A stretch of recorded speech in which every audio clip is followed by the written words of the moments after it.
ஒரு விஷயத்தையுமே நீங்க பேசுற டோன் தான் நிர்ணயிக்குது. ஒரு கணவன் வந்து ஒரு வீட்டில இருந்து ஒரு வாலிபனா இருந்து கணவனா மாறுறான். ஒரு ஒரு மகள் வந்து ஒரு வீட்டில இருந்து மகளா இருந்து மருமகளா மாறுறாங்க, மனைவியா மாறுறாங்க. அப்படி வரும் பொழுது அவங்களுடைய வீட்டில இருந்த டோன் வேற, இப்ப இவங்க குடும்பத்துல இருக்க டோன் வேறையா தான் இருக்குது இல்லையா? அப்ப இந்த டோனை ஒரு நல்ல விஷயத்தையே நீங்க சொல்ற டோன் மாத்திடும். ஒரு தப்பான விஷயத்த கூட நீங்க சொல்ற டோன் மாத்திடும். அது நீங்க நிறைய நேரத்துல பாத்தீங்கன்னா, இப்போ ஒரு விஷயத்த நீங்க சொல்லும் பொழுது ஸ்ட்ராங்கா சொல்லும் பொழுது அந்த ஆலோசனை ரிஜெக்ட் பண்ணப்படுவதற்கு நீங்க சொல்ற டோன் கூட காரணமா இருக்கு. துணி அது எப்படி சொல்றீங்க? எனக்கு ஆண்டவர்கிட்ட ரொம்ப பிடிச்ச ஒரு விஷயம் தேவனை அறிகிற அறிவு இருப்பாங்க. அதுல ஒரு விஷயம் என்னன்னு பாத்தீங்கன்னா, எந்த இடத்துல எந்த டோன்ல பேசணுங்கிறது அவருக்கு அமேசிங்கா இருக்கும். நீங்க ஒரு எபிசோட்ல எலைஜா வந்து கோகோல இருப்பாரு. அப்ப கர்த்தரோட டோன் வந்து மெல்லிய சத்தமா இருக்கும். அப்பதான் வெளியே வருவான். அப்ப அவருக்கு தெரிஞ்சுக்கிறாரு இதுதான் அந்த டோன். எப்படி பேசினா நம்ம பேசுறது ரீச் ஆகும் அப்படிங்கறதா விஷயமே. பல நேரங்களில குடும்பத்துல வந்து சிச்சுவேஷன்ஸ் வரும். அந்த சிச்சுவேஷனை ஹேண்டில் பண்ற விதம் தான் இருக்கு. அது மனைவியா இருக்கட்டும், கணவனாக இருக்கட்டும். இப்ப நான் பல ஒரு விஷயங்கள் இருக்கு. அதுல நான் ஒரு எக்ஸாம்பிள சும்மா எடுத்து பாக்குறேன். ஏன் அப்படின்னா, இன்னைக்கு நிறைய குடும்பங்கள்ல காலகாலமாக ஒரு வார்த்தையை சொல்லுவாங்க. நீங்க கேட்டீங்கன்னா சொல்லுவாங்க, உங்க ஃபேமிலியில இருக்கும், எல்லா ஃபேமிலியும் அது இருக்கதான் செய்யும். என்னன்னா, ஒரு வார்த்தை நீ அன்னைக்கு சொன்னி அது இன்னும் என் மனசுல இருக்கு அப்படிம்பாங்க. பேசிட்டே இருப்பாங்க. சொல்லப்பட்டு 25 வருஷமா இருக்கும். கல்யாணமான அன்னைக்கு நீங்க ஒன்னு சொன்னீங்களே, கல்யாணத்துல எங்க அப்பாவை பார்த்து ஒரு வார்த்தை சொன்னீங்களே இல்லையா, அந்த வேர்டு அல்லது அந்த காரியம் இருக்கு பாருங்களேன், அது அப்படியே வந்து என்ன செய்யும் கேட்டீங்கன்னா கடைசி வரைக்கும் நிற்கும். அதே நேரத்துல நீங்க அதை ஹேண்டில் பண்ற விதம் இருக்கு. நான் ஒரு உதாரணத்துக்கு உங்களுக்கு சொல்றேன். ஒரே விஷயம் தான் 2 பேர் வாழ்க்கையில நடக்குது. ஒன்னு ஈசாக்கோட வாழ்க்கையில நடக்குது, இன்னொரு வந்து யோபு. 2 பேர் வாழ்க்கையிலையும் நடக்குது. இப்ப இந்த 2 பேருடைய வாழ்க்கையை எடுத்துக்கோங்க. 2 பேர் வாழ்க்கையிலையும் மிக முக்கியமாக நாம இன்னைக்கு குறிப்பாக இந்த 2 பார்ட்டாவே நம்ம வச்சுக்கலாம். முதல் பார்ட் மனைவிகளுக்கும், 2வது பார்ட் கணவர்களுக்கும் வச்சுக்கலாம். லேடிஸ் ஃபர்ஸ்ட் அப்படின்னு வச்சுக்கலாம். இப்போ ஐசாக்குடைய பிரச்சனை என்னன்னா, நீங்க 26 சாப்டர் ஆஃப் ஜெனிசிஸ்ல பார்க்கும்போது அவங்க அப்பா வந்து அவர் கொஞ்சம் சொத்து வச்சுட்டு போயிருக்கிறாரு. ஆமா, வசனம் அப்படிதான் இருக்கு. சரியா? ஆபிரகாம் தனக்கு உண்டான எல்லாவற்றையும் ஈசாக்கு கொடுத்தான் அப்படின்னு. என்ன கொடுத்தான் அப்படின்னும் போது, அவன் தகப்பனாகி ஆபிரகாம் நாட்களில் அவனுடைய வேலைக்காரர் வெட்டின துறவுகளை எல்லாம் அப்படின்னு 15வது வசனத்துல. அப்போ அவங்க அப்பா வந்து என்ன பண்ணிருக்காரு, நிறைய ஸ்ட்ரீம், அத நீரூற்று, துறவு எல்லாம் கொடுத்துட்டு போயிருக்காரு. அவரே ஒரு நல்ல வெல்தி பர்சன் தான், நல்ல பர்சன். அப்ப எல்லாத்தையும் கொடுத்துட்டு போயிருக்கிறாரு. ஃபர்ஸ்ட் இந்த அதிகாரத்தை வாசிச்சீங்கன்னா, இன்னைக்கு உள்ள நிலைமையில வீட்டுல இருந்து ரியாக்ஷன் எப்படி இருக்கும் எனக்கு சொல்லுங்க, நீங்களும் சொல்லலாம். இப்போ முதல் விஷயம் 15வது வசனத்துல என்ன இருக்குன்னா, அவங்க அப்பா கொடுத்துட்டு போன எல்லாத்தையுமே அந்த ஊர் அபிமெலேக்கு வந்து எடுத்துக்கிறாரு, எதிரி எடுத்துக்கிறாரு. சரியா? 2வது ஈசாக்கு போய் ஒரு துறவு வெட்டுறாரு. வெட்டி அங்கே சுரக்க மீனொன்றை கண்டார்கள். 19:20 கேரால் மேய்ப்பர் இந்த தண்ணி தங்களுடையது என்று சொல்லி ஈசாக்கு மேய்ப்பரை வாக்குவாதம் பண்ணினார்கள். அந்த இடத்துலயும் அந்த துறவை அவங்க எடுத்துக்கிட்டு அவங்க விட்டுட்டான். சரியா? அப்போ அப்பா கிட்ட இருந்து வந்த சொத்தையும் அவங்க எடுத்துட்டு போயிட்டாங்க, தான் சம்பாரிச்சதையும் அவங்க எடுத்துட்டு போயிட்டாங்க. ஆனா இந்த இடத்துல நல்லா கவனிச்சு பாருங்க, ஈசாக்கை பொறுத்த வரைக்கும் அவங்க வந்து வாக்குவாதம் பண்றாங்க. ஈசாக்கு போயிட்டே இருப்பாரு, விட்டுட்டு போயிட்டே இருப்பாரு. இவர் ஒன்னும் சண்டை போட்ட மாதிரி எங்கேயும் இருக்கவே இருக்காது. அவர் அவ்விடம் விட்டு பெயர்ந்து போய் வேறொரு துறவை வெட்டினார். 22வது வருஷம். ஆனா ரியாக்ஷனே கொஞ்சம் வித்தியாசமா இருக்கு, ரொம்ப ஒரு மாதிரி கண்ணியமா இருக்கு ஹேண்டில் பண்ற விதம் பாருங்க. ஆனா இன்னைக்கு ட்ரெண்டுக்கு நீங்க பாத்தீங்கன்னா, என்ன இப்படி ஏமாந்தவரா இருக்க கூட பைத்தியக்காரன்றாங்க. ஒரே வேர்ட் தான். அவரு பைத்தியக்காரங்க அவ்வளோத்தையும் விட்டுட்டு, அதாவது என்னன்னா, இவர் அந்த ஊர்ல குடியிருக்கிறாரு. குடியிருக்கும் போது அந்த ஊர்ல உள்ள ஒரு மிக முக்கியமான ஆள் தான் அபிமெலேக்கு. அதாவது ஒரு சீனியர் பர்சன் சொல்லலாம், இல்ல அந்த ஊருடைய இன்னைக்கு சொல்லலாம் ஊர் பெரியவர் அப்படின்னு நம்ம சொல்லலாம். அந்த மாதிரி ஒரு ஆள் வந்து தன்னுடைய காரியங்களை எடுக்கும் போது இவர் எடுத்து நிக்க மாட்டேங்கிறாரு. சரி போட்ட விடு அப்படிங்கிறாரு. முதல்ல அப்படி விடுறதுக்கு உங்களுக்கு என்ன வரணும், ஒரு தன்மை வரணும், மைண்ட் செட் வரணும்ல. அதாவது நீங்க எடுக்கும் போது ஒரு குறைஞ்சபட்சம் எதிர்ப்பாது உங்ககிட்ட இருக்கும், குறைஞ்சபட்ச எதிர்ப்பு. சில நேரங்கள்ல இப்படி போற ஆட்கள் நம்ம வந்து என்ன செய்யறோம்னா ஏமாளின்னு சொல்றோம். ஆனால் இதை வந்து பைபிள் விரும்புது. ஒளிமுக வாசலில் நீதி புரட்டப்படும் போது நாம என்ன செய்யணுமா, அமைதியா இருக்கணும். அங்க இருக்கு ஒளிமுக வாசல்ல கோர்ட்னு இருக்கு. பல இடத்துல நீதி, அந்த கோர்ட்ல நீதி உங்களை விட்டு தப்பா போகும்பொழுது அல்லது உங்களுக்கு எதிராக நீதி புரட்டும் போது உங்க சைடு நீதி இருக்கும், ஆனா கோர்ட்ல வந்து விஷயம் தப்பா போகும். அப்போ போது நீங்க அமைதியா இருங்க. ஆக்சுவலா ரீசெண்டா ஒரு சிஎஸ்ஐ ரெவரண்டோட டெத் ஆனிவர்சரிக்கு போயிருந்தேன். அங்க அவங்க சன்னோட ஒரு விஷயம் சொன்னாரு. அந்த சிஎஸ்ஐ ரெவரண்ட் வந்து அவருக்கு ஏதோ ஒரு அநீதி நடக்குது, ஏதோ ஒரு இது. ஆனா அவர் எடுத்த முடிவு வீட்டுல, நான் சபைக்கு அகேன்ஸ்டாவோ யாருக்கு அகேன்ஸ்டாவோ நான் கோர்ட்டுக்கு போக மாட்டேன், அந்த அநீதி எனக்கிட்டே இருக்கட்டும், ஆனா கோர்ட்டுக்கு சபைக்கு அகேன்ஸ்டா நான் போக மாட்டேன்னு ஒரு பாலிசி எடுக்கிறாரு. இதை வந்து அந்த ஃபர்ஸ்ட் அந்த அவர் இறந்த அந்த ஆனிவர்சரி இதுல பேசுறாங்க. அப்போ என்ன மாதிரி ஒரு குவாலிட்டி பாருங்களேன். கடவுளே வந்து அவரு நீதி உள்ள நியாயாதிபதி. ஆனா இங்க வந்து ஒரு பாஸ்டர் சபைக்கு அகேன்ஸ்டாவோ என்னோட ஆர்கனைசேஷனுக்கு அகேன்ஸ்டாவோ நான் கோர்ட்டுக்கு போக மாட்டேன்னு பாலிசி எடுத்து அவருக்கு இன்ஜஸ்டிஸ் நடந்தாலும் அந்த ஸ்டேட்மெண்ட் சொல்றது கடைசியில அவர் என்னன்னா அந்த அந்த அவர் இறந்த பிறகு அந்த ஆனிவர்சரியில அவ்வளோ கண்ணியமா அவரை பத்தி பேசுறாங்க. என்ன மாதிரி லெகசியை விட்டு போனாரு பாருங்களேன். இல்ல நம்ம ரொம்ப பார்க்க வேண்டியது செகண்ட் ஜெனரேஷன். இப்ப அவர் இப்படி இருந்துட்டார் இல்லையா, இந்த செகண்ட் ஜெனரேஷன்காரங்க ரெண்டு டைப்பா இருப்பாங்க. அவங்க என்ன சொல்லுவாங்க, எங்க அப்பாவுக்கு வந்து பிழைக்க தெரியாதவரு, எல்லாத்தையும் விட்டாரு, அவர் மட்டும் இது கொஞ்சம் இது பண்ணிதாருன்னா எவ்வளவோ எங்களுக்கு வந்திருக்கும் அப்படிம்பாங்க. அதே நேரத்துல ஒரு குரூப் இருக்கு. இப்ப நான் இது இன்னொரு சாட்சி சொல்றேன். என் ஃப்ரெண்டோடைய அப்பா அவர் வந்து நல்ல ஒரு இதே சென்னையில நல்ல ஒரு ஹார்ட்வேர்ஸ் கடை வச்சு நல்லா வாழ்ந்துட்டு இருந்தாரு. கடைசியில அவருக்கு உண்டானது எல்லாத்தையும் ஏமாத்தி அவர் எடுத்துட்டாங்க. எந்த அளவுக்கு எடுத்துட்டாங்கன்னு கேட்டீங்கன்னா, கடைசியில அவர் ரொம்ப கஷ்டப்பட்டு வீட்டு வாடகை கொடுற அளவுக்கு கூட கஷ்டப்படும், சொந்த வீடு எல்லாம் கடை வச்சிருந்த ஒரு மனுஷன் அப்படி ஆக்கிட்டாங்க. ஆனால் அவர் வாயிலிருந்து ஒரு வார்த்தை கூட தப்பா வராது. போட்டோ விடுப்பா இவ்வளவுதான் பேசுவார். கத்தர் பார்த்து பாருப்பா. நான் பேசியிருக்கேன் அவரோட உட்காந்து தனிப்பட்ட முறையில. அவர் சொல்லுவாரு, கத்தர் பார்த்து பாரு அப்படிம்பாரு. நான் சொல்றேன், அவரு இன்னொரு விஷயம், இவ்வளவு நடக்கும், அவருக்கு விரோதமா எல்லாத்தையும் எடுத்துட்டு போயிட்டாங்க. பிள்ளைங்க கஷ்டப்படுது, கண்ணுக்கு எதிரில் பிள்ளைகள் கஷ்டப்படுது, அவ்வளோத்தையும் பாக்குறாரு. ஆனாலும் அவர் வாயிலிருந்து ஒரு வார்த்தை கூட வராது, கத்தர் பார்த்துப்பார். இன்னைக்கு நான் சொல்றேன், அவருடைய பிள்ளைகள் அத்தனையும் ஆசீர்வதிக்கப்பட்டிருக்கு. ஒரு பிள்ளை விடாம எல்லா பிள்ளையும் ஆசீர்வதிக்கப்பட்டிருக்கு. அவர் என்ன இழந்தாரோ அதை விட 100 மடங்கு கத்தர் அதிகம் கொடுத்திருக்கிறார். நான் கண் கூட பாக்குறேன். இந்த 20 வருஷத்துக்குள்ள இது நடந்திருக்கு. எதுக்கு நான் சொல்ல வரேன்னா, இந்த மாதிரி காரியங்கள் வரும்போது நம்முடைய நிதானத்தை கத்தர் பாக்குறாரு. நம்முடைய அங்க நம்ம எடுக்கிற ஸ்டாண்ட் அவங்க அகேன்ஸ்டா தான் இருக்காங்க, தப்பே கிடையாது. அவங்க நமக்கு தெரியுது, அவங்க அப்படிதான் பண்றாங்க. ஆனா உங்க வியூ என்ன, அதான் கர்த்தர் எடுத்து ஒண்ணு அப்பா கிட்ட இருந்து எடுத்துக்கிட்டாங்க, ஒண்ணு தன்னோடதையுமே எடுக்கிறாங்க. ஆனா அவன் என்ன செய்யறான்னா, சரி போட்டோம் விடுங்க. அதுக்கு அடுத்த வசனம் சொல்லுது, ரெகோபோத் 100 மடங்கு கர்த்தர் ஆசீர்வதிச்சார். இதுதான் இன்னைக்கு நமக்கு இருக்க வேண்டிய மிக முக்கியமான குணாதிசயம். நீங்க சொன்னவர் தான் நீதியுள்ள நியாயாதிபதி. ரெண்டு பக்கமும் நியாயம், பெர்ஃபெக்டான தீர்ப்பு அங்க வரும். ஆனா என்ன பெரிய பிரச்சனை, இன்னைக்கு கோர்ட்டுக்கு போனாலும் சில கேஸ் முடியறதுக்கு 20 வருஷம் 30 வருஷம் ஆகுதுல்ல. கர்த்தருடைய கோர்ட்டும் அப்படிதான் வச்சு அழகா பொறுமையா 20 வருஷத்துல யாருக்கு என்ன நீதி செய்யணுமோ செய்வார். நீதிமானின் சந்ததி, குறிப்பா சொல்றேன், நீதிமானின் சந்ததி அப்பத்துக்கு இறந்ததை நான் பார்த்ததில்லை என்ற சங்கீதக்காரன். கர்த்தர் ஒரு நாளும் நம்முடைய பிள்ளைகளை, உண்மையா இருக்கிற பிள்ளைகளை விட்டுறதே இல்லை. ஒரு தலைமுறை போனாலும் அடுத்த தலைமுறை கர்த்தர் தூக்கி எடுத்துருவார். அந்த தலைமுறை விதைக்கிற மாதிரி, நெக்ஸ்ட் தலைமுறை அறுக்கிற மாதிரி. அதே மாதிரி தான் சொல்றேன், அநீதி உள்ள ஜெனரேஷன் பாக்குறதுக்கு வேற இப்ப செழிப்பா இருக்கும், நல்லா இருக்கும், பயங்கரமா இருக்கும். அடுத்த ஜெனரேஷன், அதுக்கு அடுத்த ஜெனரேஷன் அவங்க என்ன ஆகுறாங்கன்றதா கஷ்டம். அவங்க ஆகிறத பத்தி நம்ம பேச வேண்டாம். நம்மளை பொறுத்த வரைக்கும் நம்முடைய ஆண்டவர் நீதி உள்ள தேவன். இன்னும் சொல்ல போனா இப்ப நம்ம எடுக்கிற முடிவுகள் பல தலைமுறைகளுக்கு அஸ்திவாரமா இருக்குன்ற ஒரு பாயிண்ட் வருது. ஆமா, நீங்க மட்டும் கர்த்தர் சமூகத்தை ஒப்படைச்சிட்டு பரவாயில்ல போட்டுன்னு விட்டுருங்க. நான் நிறைய சாட்சி இந்த மாதிரி என்னால சொல்ல முடியும். நான் என் லைஃப்ல இருந்து எங்க அம்மாவுடைய வாழ்க்கையில இருந்து நான் சொல்ல முடியும். சில நேரங்கள்ல எங்க அம்மாவுடையதான சில காரியங்கள் எல்லாம் எடுத்துக்கொள்ளப்பட்டுச்சு, எங்க அம்மாவுக்கு தெரியாமையே எடுத்துக்கொள்ளப்பட்டுச்சு. அப்ப எங்க அம்மா வந்து என்ன செய்வாங்கன்னா, என் கையை பிடிச்சுதான் நாங்க அப்படியே சாயங்காலத்துல அப்படியே போவோம், வாக்கிங் மாதிரி ரோட்டை நடந்து போயிட்டு இருக்கும்போது பெரிய பெரிய வீடுகள் பார்ப்பாங்க.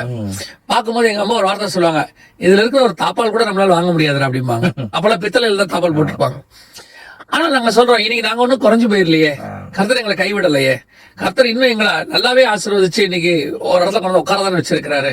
அதனால நான் சொல்றேன், அவர் நீதியோட நியாயாதிபதி. அதனாலதான் அந்த ஜாஷுவா சொன்ன ஸ்டேட்மெண்ட் கூட பாத்தீங்கன்னா, நீங்க நான் எல்லாம் பண்றேன், ஆனா நானும் வீட்டாருமோ கர்த்தரையே சேவிப்போம். அதாவது ஒரு ஸ்டேட்மெண்ட் பாருங்க, என்ன கிளியரா பல சத்தங்கள் மத்தியில இந்த சத்தத்தை அவர் சொல்றாரு. இதுல இப்ப நம்ம பார்க்க வந்த விஷயம் என்னன்னா, இதே மாதிரி ஒரு சம்பவம் யோபுக்கு நடக்குது. இதே பேரலல் சம்பவம். இதுல பாத்தீங்கன்னா அபிமெலேக்கு வந்து எடுத்துட்டு போயிருவாரு. அங்கே சபேயர் கல்தேயர் 2 பேரும் வந்து எடுத்துட்டு போயிருவாங்க. சபேயர் வந்து ஆடு மாடல ஓட்டிட்டு போயிடுவாங்க, கல்தேயர் வந்து ஒட்டகங்களை ஓட்டிட்டு போயிடுவாங்க. இப்போ இந்த 2 இடம் இருக்கு இல்லைங்களா, இங்க யோபுவும் பெர்ஃபெக்ட். அவரு வசனம் தெளிவா சொல்லும், யோபு தன் வாயினால் பாவம் செய்யவில்லைன்னு இருக்கும், உதடுகளினால் பாவம் செய்யவில்லை. அவனும் ரொம்ப பொறுமையா தான் இருக்கிறாரு. அவரோட பேச்சு ரொம்ப கத்தரை ஒன்றும் செய்யல, பேசல இருக்காரு. ஆனா இங்க ரியாக்ஷன் எங்க வரேன்னா, இவங்க 2 பேருடைய மனைவிகள் இருக்காங்கல்ல, ஐசாக்குடைய மனைவி இருக்காங்க ரெபேக்கா, யோபுடைய மனைவி இருக்காங்க, பேரே கிடையாது அவங்க பேர், அதுல மிஸ்ஸஸ் யோபு தான் இருக்காங்க. இந்த 2 பேருக்கு நடுவுல நீங்க கவனிச்சு பாருங்க இவங்களுடைய ரியாக்ஷன். இதுதான் இங்க இன்னைக்கு நான் சொல்ல வந்தது. முதல்ல மனைவிகளை பத்தி பேசலாம்னு சொன்னேன் இல்லையா, அடுத்த எபிசோட்ல வேணா கத்திர சித்தமானால் கணவர்கள் இதே மாதிரி மனைவிகளுக்கு செய்ய வேண்டியது இருக்கு. இதற்கு மனைவிகளுடைய விஷயத்த பாருங்க. இப்ப இவ்வளவு பெரிய விஷயம் நடக்குது ஐசாக்குடைய வீட்டுல. ஒண்ணு எடுத்துட்டு போயிட்டாங்க அப்பாது, இன்னொன்னு இவங்க எடுத்துட்டு போயிட்டாங்க, ஒண்ணுக்கு 2 எடுத்துட்டாங்க. ஆட்டோமேட்டிக்கா வீட்டுல இருக்கிறவங்க என்ன சொல்லுவாங்க, நீங்க என்னங்க இப்படி ஏமாந்துருக்கீங்க, சும்மா இருக்கீங்களா நீங்க பெரிய ஏமாளிங்க இல்லையா, ஏதோ ஒண்ணு சொல்லி அந்த நேரத்துல அவங்களுடைய கோபத்தை ஆற்றாமைய நம்ம கிட்ட காட்டிடுவாங்க. இத நான் அவங்களுடைய அம்மாக்கு கிட்டயோ அக்காக்கள் கிட்டயோ சொந்தக்காரங்கிட்டயோ ஒரு போன் பண்ணி, இவர்கிட்ட இருக்கிறதுக்கு இவரு பாவம், இவர் இப்படி எல்லாம் ஏமாத்துறாங்க, இவருக்கு இதுவே இல்லைன்னு நம்மளையும் சொல்லிடுவாங்க. எவ்வளவு சொன்னாலும் கேட்க மாட்டேங்கிறேன். நீங்க யோசிச்சு பாருங்க, யோபுவின் மனைவி பேசுறது ஒரு பக்கம் இருக்கட்டும், அடுத்து நம்ம பேசலாம். ஏன் ரெபேக்கா ஒரு வார்த்தை பேசல, ஒரே ஒரு வேர்ட் இந்த இடத்துல ரிஜிஸ்டரே ஆகல பாருங்க. பேசியிருந்தா ரிஜிஸ்டர் ஆயிருக்கும், எங்கேயுமே வரல. ஏன்னா அவங்க கல்யாணத்துக்கு அவங்க நினைச்சது ரிஜிஸ்டர் ஆயிருக்கு. ஆமா, கல்யாணத்துல வந்து அவங்க கர்த்தரோட பேசினது, ஈசானோட பேசினது எவ்வளவு ரிஜிஸ்டர் ஆயிருக்கு. ஆனா இது ரிஜிஸ்டர் இந்த இடத்துல ஒண்ணுமே இல்ல. ஆமா, இல்ல. இப்ப யோசிச்சு பாருங்க, எத்தனை பேர் தங்கள் பிசினஸ்ல கணவர்கள் பாதிக்கப்படும் போது கூட நிக்கிறாங்க, எத்தனை பேர் ஹர்ட் பண்றாங்க, எத்தனை பேர் தனிப்பட்ட வாழ்க்கையில ஒரு சின்ன பிரச்சனை வருது, அதாவது ஒரு வீடு காலி பண்றாங்க, அட்வான்ஸா ஓனர் ஏமாத்துறாரு, கொடுக்க வேண்டிய அட்வான்ஸ அது அந்த கணக்கு இந்த கணக்குன்னு எடுத்துறாரு. மனைவியோடையதான அந்த இடத்துல அவங்களுடைய ரியாக்ஷன் பார்க்கணுமே. மனைவி சொல்றாங்க அடிச்சாது வாங்குங்கன்றாங்க. அவர் சொல்றாரு போட்டோம் விடுமா, இத்தனை வருஷம் அவர் வீட்டுல இருந்திருக்கிறோம், சரி நம்ம போனா போட்டோம். நீங்க என்னங்க பைத்தியக்கார மாதிரி இருக்கீங்க, எங்க அண்ணன் கிட்ட சொன்னா அடிச்சு வாங்கி கொடுத்துருவாரு. அப்ப யோசிச்சு பாருங்க இந்த மாதிரி காரியங்கள். இப்ப ரெபேக்கா கிட்ட பாத்தீங்கன்னா ஒரு ரியாக்ஷன் இருக்காது, என்ன பண்ணாங்க ஏது பண்ணாங்க. இதே அப்படியே யோபுவின் மனைவிட்ட வந்து பாருங்க, அந்த அம்மா ஒரு வார்த்தை சொல்லுவாங்க, தேவனை தூஷித்து இன்னுமா நீர் உங்களுடைய உத்தமத்தில் உண்மையா இருக்கிறீர். அவன் உத்தமன்னு நமக்கு தெரியுது, நீ உண்மையா இருந்து என்னத்தை சாதிச்ச, இதான் நம்ம கேட்கறது. இன்னைக்கு ஒரு காலகட்டத்தில் லஞ்சம் வாங்காதது குட் குவாலிட்டி, லஞ்சம் வாங்காதது குட் குவாலிட்டி. மாப்பிள்ள லஞ்சம் வாங்க மாட்டாருங்க, சுத்தமான கை அப்படிம்பாங்க. இப்ப லஞ்சம் வாங்காததா பிழைக்க தெரியாதவர். அவர் என்ன போஸ்டிங்ல இருக்கிறாரு, அவர் வாங்கினா எவ்வளவு நேரம் வீடு வீடு கட்டிருக்கலாம், பிழைக்க தெரியாத மனுஷன். இதே மனைவிகள் 2 வகையா மாறிட்டாங்க. அந்த காலகட்டத்துல அதை பெருமையா நினைச்சாங்க, எங்க கஷ்டப்பட்டாலும் சரிங்க, நாங்க புண்ணியத்தை தேடுறோம், எங்க பிள்ளைகளுக்கு புண்ணியத்தை வச்சுட்டு போறோம் அப்படிம்பாங்க. இப்போ அப்படி இல்லை, இவர் என்னப்பா இவரை கிட்ட போய் என்ன கல்யாணம் பண்ணி வச்சிங்க, இவர் ஒருத்துக்கும் லாய்க்கில்ல, தத்தியா இருக்கிறாரு அப்படிங்கிறாங்க. யோசிச்சு பாருங்க, அந்த நேரத்தில் பாதிக்கப்படும் பொழுது உங்களுடையதான தோல் கொடுக்கிற சுபாவம், இதுதான் இங்க இம்பார்ட்டன்ட். ரெபேக்காள் என்ன அவருக்கு கவுன்சிலிங் பண்ணாங்க, இல்ல என்ன அவருக்கு ஹெல்ப்ஃபுல்லா இருந்தாங்கன்றது எனக்கு தெரியாது. ஆனா நான் என்ன சொல்றேன், அந்த நேரத்துல அவர் ஹர்ட் பண்ணாம இருந்தாங்கல்ல, அதுவே பெரிய ஹெல்ப். அவர் அது மேலும் மேலும் குத்தி, அவ்வளவுதான், நீங்க எதுக்கு லாய்க்கில்ல, நீங்க உருப்பட மாட்டீங்க, இப்படியே தான் ஒண்ணுனா போகும். அது நம்ம ரெபேக்கா கேரக்டர் பத்தி நம்ம பல இது பேசியிருக்கோம். அவங்க எல்லாத்தையும் உள்வாங்கி அமைதியா சென்ஸ் பண்றான்ற ஒரு நேச்சர் இருக்கு அவங்களுக்கு. ஆமா, அவங்க படபடன்னு பேசுறாங்கல்ல, கரெக்டா சொல்றாங்க. சில விஷயங்கள் கடவுள் அந்த கடவுளோட உணர்வை புரிஞ்சுக்கிட்டு ஹேண்டில் பண்ற ஒரு தன்மை அவங்க அந்த மாட்ட இருக்கு. அதுதான் ஒரு குடும்பத்தை கட்டுதல். ஒரு தேவனுடைய வீட்டுக்குள்ள இருக்கக்கூடியதான குணசாலியான ஸ்திரீ, புத்தி உள்ள ஸ்திரீ குடும்பத்தை கட்டுகிறான்னு இருக்கு இல்லைங்களா, அந்த கட்டுகிற சுபாவத்துல இது ஒண்ணு. ஏற்றத்தாழ்வு என்பது குடும்பத்துல எப்ப வேணாலும் வரும், வராம இருக்கவே இருக்காது. எல்லா குடும்பத்திலயும் வரும், அப்ஸ் அண்ட் டவுன்ஸ் சொல்லுவாங்க, கண்டிப்பா வரும். அந்த அப்ஸ்ல நீங்க இருக்கும்போது ரொம்ப சந்தோஷமா இருந்துட்டு, டவுன்ல நீங்க இருக்கும்போது நீங்க அவங்க ஹர்ட் பண்ண தொடங்கிட்டீங்கன்னா இப்ப என்ன ஆகும்னு பாருங்களேன். நீங்க கவனிச்சு பாருங்க, யோபின் மனைவி இருக்காங்க, யோபின் மனைவி கிட்ட ஒரு பெஸ்ட் குவாலிட்டி இருக்கு. நான் அதை படிச்ச போது ரொம்ப ஆச்சரியப்பட்டேன். பெஸ்ட் குவாலிட்டி என்னன்னு கேட்டீங்கன்னா, யோபு அதுக்கப்புறம் ஆண்டவர் ஆசீர்வதிச்சிடுறாரு, அப்புறம் 2 மடங்கு கொடுத்துட்றாரு. இதுல பெரிய விசேஷம் என்னன்னா, யோபுவோட பிள்ளைகள் செத்து போயிட்டாங்க. அதுக்கப்புறம் கர்த்தர் 10 பிள்ளைகளை தராரு, 10 பிள்ளைகள் தராரு. இந்த 10 பிள்ளைகளும் அந்த மனைவியோட தான் பிறந்துச்சு. அந்த அம்மா கூட தான் இருந்தாரு அவரு. சரியா? இப்ப யோபுவை நீங்க போசலா எடுத்துக்கொள்ளுங்க. யோபுவின் தலையிலிருந்து கால் வரைக்கும் பருக்களால் நிறைந்து ஓட்டுல சுரண்டு நேரம் இருக்கு. புண்ணு உடம்பு ஃபுல்லா புண்ணு. இந்த பருவோடைய ஸ்பெஷாலிட்டி என்னன்னா, நீங்க ஆறிடும், புண்ணெல்லாம் ஆறிடும், எல்லாம் போயிடும். ஆனா தழும்பு உடம்பு முழுக்க இருக்கும். மார்க்ஸ் இருக்கும். அந்த மார்க்ஸ் அப்படியே இருக்கும், ஃப்ரம் ஹெட் டு ஃபுட் இருக்கு. அப்படி இருக்கும் பொழுது அதே சரீரத்தை உடைய ஆளோட தான் 10 குழந்தை பெற்றிருக்காங்க அவங்க. இன்னைக்கு கணவர் கொஞ்சம் பலவீனப்பட்டா ஒதுக்குற ஃபேமிலி எத்தனை இருக்கு? ஒரு சின்ன ஒரு தேமலோ ஏதோ ஒன்று வந்த உடனே ஸ்கின் ப்ராப்ளம் வந்தாலே ஒதுக்கி வைக்கிறவங்க எத்தனை பேர் இருக்காங்க? சோ அந்த அம்மா அதே நிலைமையில ஃபெய்த்ஃபுல்லா 10 குழந்தை பெற்று எடுத்திருக்காங்க. அப்பதான் யோசிச்சு பாருங்க. இன்னொன்னு, அந்த அம்மா நெக்ஸ்ட் செகண்ட் குட் குவாலிட்டி இவ்வளவு போச்சு இல்ல, அந்த அம்மா அவரை விட்டு போவே இல்லை பாருங்க. எல்லாம் போயிடுச்சு. அந்த அம்மா வந்து அவரை விட்டு போகவே இல்லை. அந்த கஷ்டத்துல அங்க நிக்கிறாங்க, அங்க கூடவே நிக்கிறாங்க. அதெல்லாம் மாற்று கருத்தே இல்ல. ஆனா இன்னைய வரைக்கும் யோபுவின் மனைவிய பாசிட்டிவா பேசுறீங்களா, நெகட்டிவா பேசுறோம்? இல்ல, நெகட்டிவா தான் பேசுறோம். அத்தனை பேரும் நெகட்டிவா தான் பேசுறோம். என்ன ரீசன்? அந்த அம்மா பேசின ஒரே வேர்டு. சோ ஒரு வார்த்தையினால என்னதான் நம்ம பாசிட்டிவா சொன்னாலும் இந்த நெகட்டிவா சொல்ற விஷயம் தலைமுறைக்கு நிக்குது. தலைமுறைக்கு 4000 வருஷமா நிக்குது. 4000 வருஷமா. மத்த குட் குவாலிட்டி ஆண்டவர் எழுத மறக்கல. ஆமாமா, அதே எழுதி இருக்கிறார். அவங்க கூடவே இருந்திருக்கிறாங்க. 10 குழந்தை, அதுக்கப்புறம் 3 குழந்தைய பெற்றிருக்காங்க. அருமையான குழந்தை. அந்த மாதிரி ஒரு 3 குழந்தை இல்லவே இருக்கு. 3 பெண் பிள்ளைகள் பெற்றிருக்காங்க. 10 குழந்தை. அதுக்கப்புறம் அந்த கஷ்டத்துல அந்த அம்மா போகல.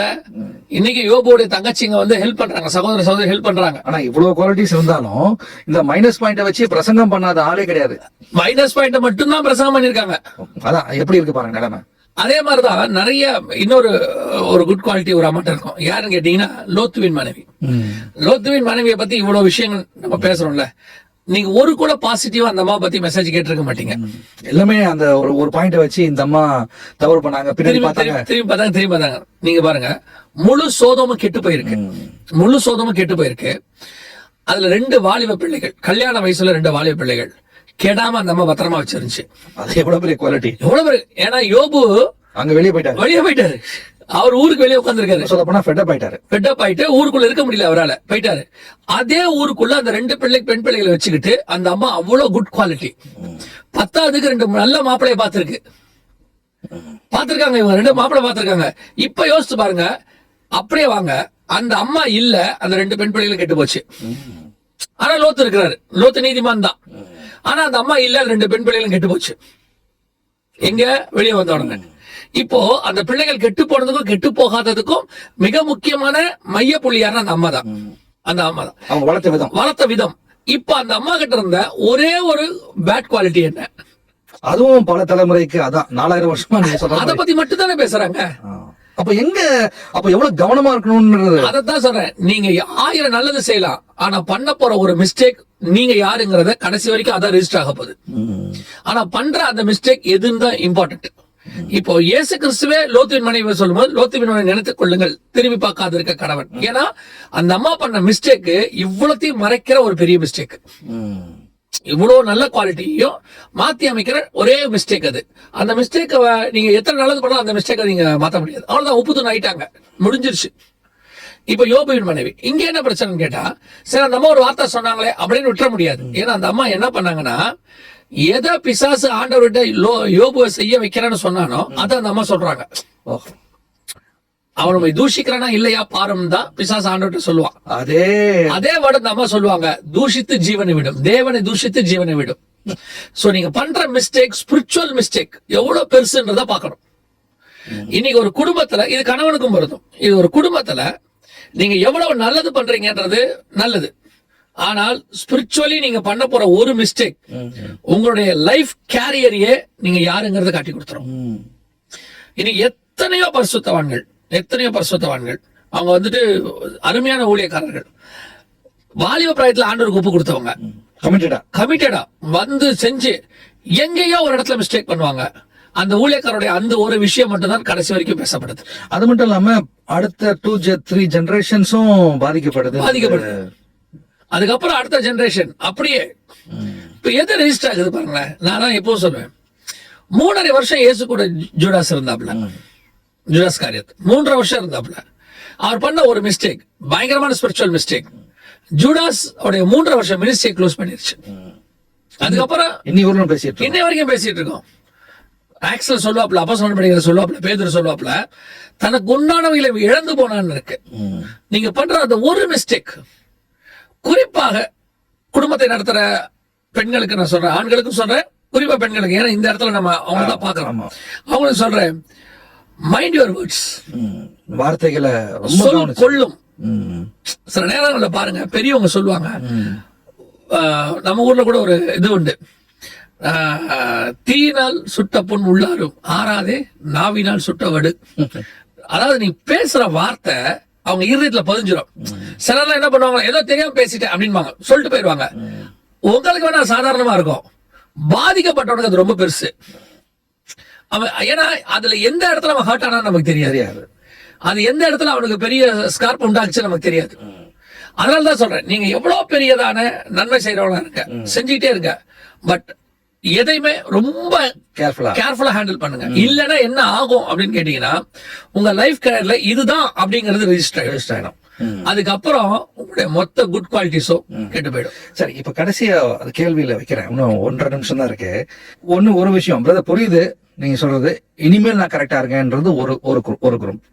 இன்னொரு குரூப் நேர்கள் சைட்ல கேட்கிற கேள்வி என்னன்னா, நிறைய மிஸ்டேக் பண்ணிட்டேன் பிரதர், இப்ப புரியுது எனக்கு, இப்ப நான் அந்த மிஸ்டேக் பண்ணதை கரெக்ட் பண்ணணும், இனிமேல் கரெக்டா இருக்கேன்றது ஒரு குரூப். மிஸ்டேக் நடந்திருக்கு பிரதர், அது மாதிரி தெரியாமையோ தெரிஞ்சோ தெரியாமையோ பேசிட்டேன், ஆனா இப்ப நான் என்ன பண்ணணும்? இந்த இவங்களுக்கு இன்னும் அடுத்த 1.5 நிமிஷத்துல என்ன சொல்லலாம்? பைபிள்ல உள்ளதா, எப்பவுமே பைபிள் தான் சொல்யூஷன். அழகா ஒரு வார்த்தை சொல்லுவார் சகையும், நான் யார் இடத்துலாவது அநியாயமாய் வாங்கியிருப்பேன், நான் 4 தனியை திருப்பி தரேன், அது பணமோ அன்போ எல்லாமே நீங்க 4 மடங்கு திருப்பி தரணும். நீங்க 4 மடங்கு.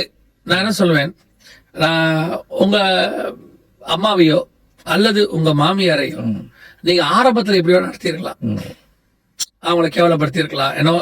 அது வந்த புதுசுல அந்த யங் ஏஜ்ல, நான் எப்பவுமே சொல்லுவேன், இந்த யங் ஏஜ்ல வரும்போது கொஞ்சம் படபடன்னு இருக்கும், அது இருக்கலாம், ஸ்பீடா இருக்கும். ஆனா அவங்களுடைய அந்திம காலத்துல 4 மடங்கு திருப்பி தரணும். தந்தீங்கன்னா ஆரம்பத்துல நீங்க பண்ணதை கூட அவங்க மன்னிச்சு உங்களை போகும்போது ஆசீர்வதிச்சுட்டு போயிடுவாங்க. சிலர் பாத்தீங்கன்னா ஆரம்பத்துல நல்லா இருந்துட்டு சாகும்போது சாபத்தை வாங்கிட்டு போயிடுவாங்க.